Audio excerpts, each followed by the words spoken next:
बनवणार आहोत मसाला चटणी। लसूण घेऊया, बारीक असे करूया त्यांना। ही चटणी आम्ही लहानपणापासून करत आलो आहोत। या चटणीला तुम्ही चपातीसोबत, भातासोबत, वडापावमध्ये टाकून खाऊ शकता। पटकन बनणारी आणि चविष्ट, सर्वांना आवडणारी अशी चटणी आहे।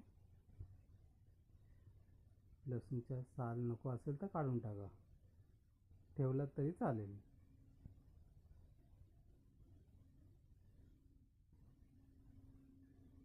लाल तिखट मसाला टाकूया।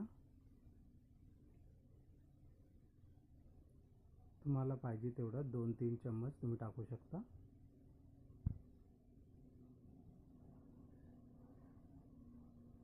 चवीनुसार मीठ टाकूया।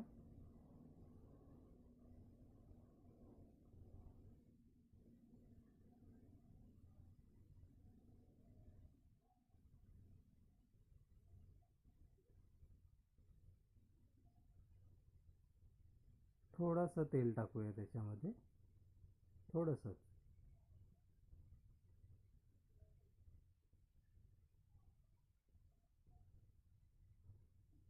हाताने कुस्करून घेऊया।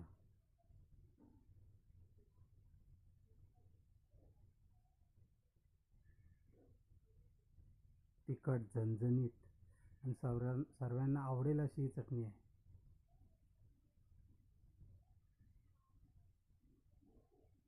चटणी तयार झालेली आहे, तुम्ही पण घरी बनवा। व्हिडिओ आवडला असेल तर लाईक आणि सबस्क्राईब करायला विसरू नका।